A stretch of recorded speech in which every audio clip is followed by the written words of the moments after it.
Welcome everybody and thanks for checking out my first piece of Valorant content. I hope to be doing a lot of these in the future. For those of you who don't know me, my name is Pulsable. I'm primarily a caster in the Valorant scene, and recently I had the chance to cover the Southeast Asia Fire Championship Series for 2020, in which there were a bunch of premier talent from the region, like teams like OWN Esports, AHQ Esports Club, Tuple Gaming, a lot of baller teams, honestly. Turns out, though, none of those big names would actually take the trophy. Instead, that would be X10 winning this huge tournament for their debut as a Valorant roster. There were a ton of things I enjoyed about watching X10 Esports play, from their well-rounded structure to their adaptability, but what I loved most was how well prepared they were. Executes, post-plants, retakes, you name it. These guys were well-equipped far more often than not, beyond that of their competition. And the most fun part to me was the way in which X10 came into the playoffs and took all of their opponents to a map that most of them would have rather avoided and beat their rears there. Yeah, you guessed it, I'm talking about Icebox. It's no secret that Icebox ain't exactly the most loved map by pro teams and players, but X10 had a strategy, stuck to it, and dominated the chilliest map in Valorant. Oh, and what was that strategy, I hear you asking? I don't know why you have to ask, it's literally in the video title, but yep, it's Viper. Now, it's not like X10 are the first team to use Viper on Icebox, far from it in fact. Even big teams in major regions like NA and EU have been trying to make use of Viper since pretty much the minute that the map dropped. X10, however, have taken what I consider to be the next step in the evolutionary chain and showed just how powerful Viper can really be. For reference, let's take a quick look at a recent example from a major region tournament. Here we have the match between Anbox and Dignitas in the recent Nerd Street Gamers Winter Championship, with Anbox's Poach rocking the lovely Poison Theme lady. Anbox are a phenomenal team, and I don't want to skew this as me picking on them at all, but I do think this match displays what I think are some of the bigger flaws that quite a few major region teams have had while trying to make Viper work on Icebox. Firstly is the lack of diversity in setups, especially on the attacking side. A lot of teams have Viper instantly throw her wall up, be long, and play for control there. And even if it's not an instant or a 100% sort of thing, most teams still post their Viper up pretty intensely toward the B side of the map.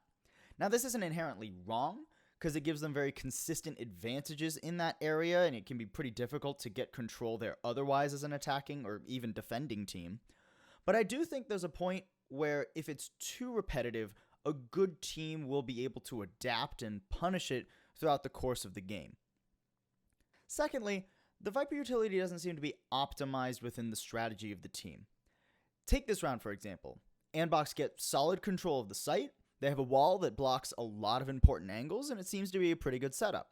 But then, Odorous is able to sneak forward and kill the spike planter from a position where Odorous can't even be punished by Anbox for it.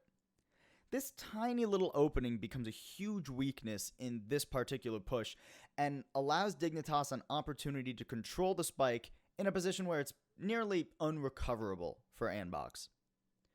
X10 Esports, on the other hand, seem to have a variety of setups and plays prepared with Viper that can happen on either site. Let's take a look at the differences in how X10 set up for a B site push. The wall is nearly identical, because both Anbox and X10 know that blocking off angles from both Snowman and mid with one piece of undeniable, reusable utility is really dang strong. But whereas Anbox used a temporary smoke from Omen to block the top angle, X10 have a nice little preset poison orb that can be tossed safely from B-long.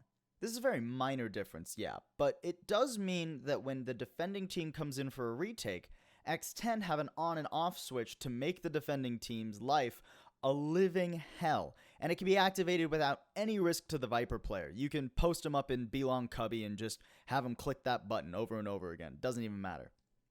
X10 don't even have to bring an Omen into their composition on Icebox. They can swap that out for whatever other utility they feel like. The other difference in this plant is that whereas Anbox tried to plant the spike up here in this box, where Boy gets demolished by Odorous, X10 know they can use the absurd control Viper gives them on this site and plant the spike out in the open.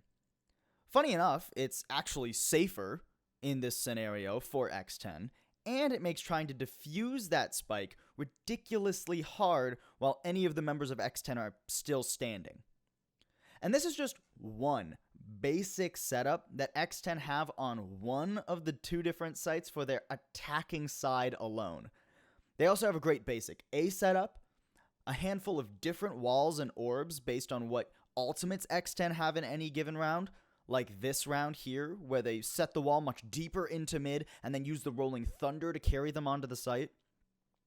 And on X10's defenses, instead of just having Scary set up a tent on an island over in B long and leaving him alone as much as possible, they have their Viper play pretty safe in the middle of the map and use the wall for their retakes to get some great vision control.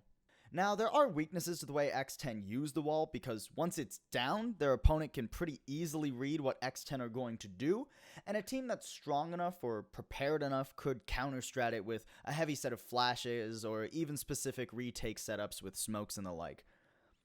But in the SEA Fire Championships, no one was ready for X10 or how they owned the map of Icebox courtesy of Viper. And that's pretty much it for this one, guys. Thanks for tuning in again to my first piece of Valorant content. It's YouTube. You know the drill.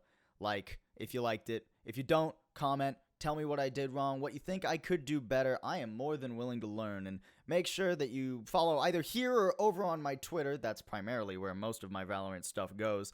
And hope to see you back here real soon.